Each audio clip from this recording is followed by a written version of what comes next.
Maybe you promised yourself that you would never parent your child like your parents did, never yell like your father, never guilt trip like your mother, and yet last Tuesday, 9 p.m., homework fight, whose exact words came out of your mouth?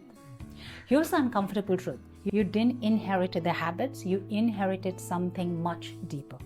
And willpower cannot override it, but something else can, and I'll show you exactly what in this video. You see, many of the parents that I've worked with have told me some version of the same sentence.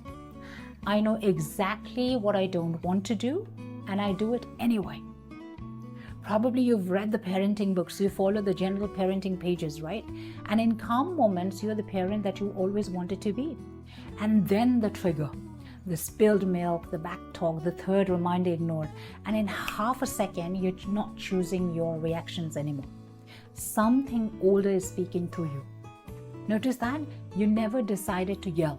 It fired before the decision. And that's your first clue that it was never about the knowledge or the willpower. You can't outread a reflex.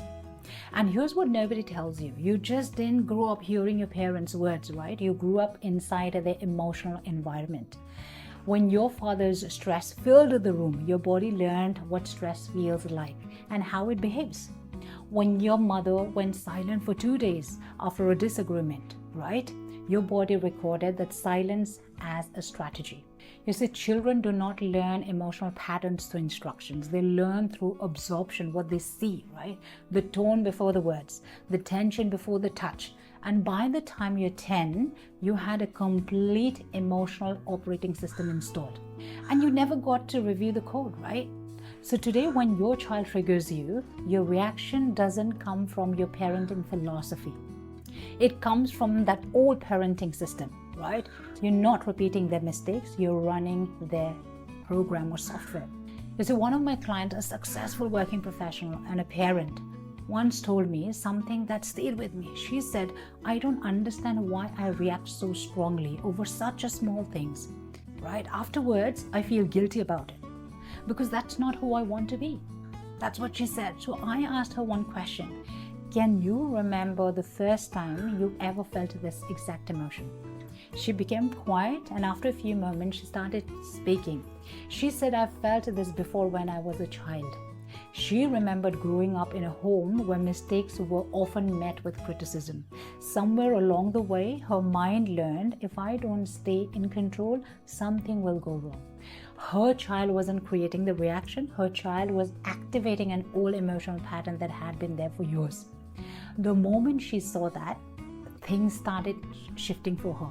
She stopped asking what's wrong with me and started asking what my old pattern is showing up right now. And that awareness changed in how she responded. So how do you actually get to overcome this? Not with the promises, right? Because you've probably made those promises before. Not with the promises like next time I'll stay calm, next time I won't react, but the patterns do not change just because we promise. They change because we become aware of them, right? Here's a simple exercise that I often share with my clients. I call it as a name the pattern. So here's the step number 1. After the situation is over, pause for a minute or two and ask yourself what pattern just showed up. Then ask, whose voice does this sound like? Don't judge, just notice it. Because you can't change a pattern that you haven't recognized, right? And here's step 2. Now ask yourself, what was I making this situation mean? Maybe I am being disrespected, maybe I'm failing, maybe I'm not good enough. Or very often the emotion isn't coming from today, it's coming from an old meaning your mind has learned years ago. And here's step number 3. Finally ask yourself, if I didn't believe that old story anymore, how would I choose to respond? Now imagine yourself responding that way. And every time you do this, you're teaching your brain a new pattern.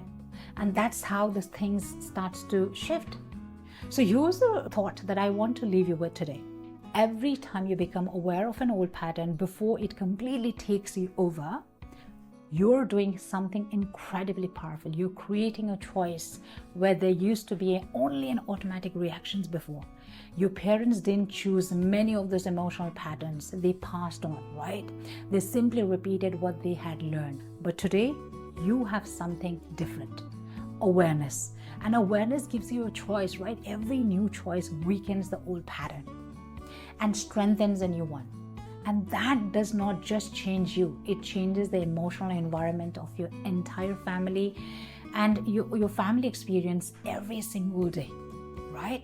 So if this video hits somewhere deep, subscribe to my channel, because every Saturday I help you understand one hidden emotional pattern that's quietly shaping your life and how to change it. And if you want to discover the specific pattern that's been running your reactions, comment the word inner shift below, and I read every comment and I will guide you through the next step.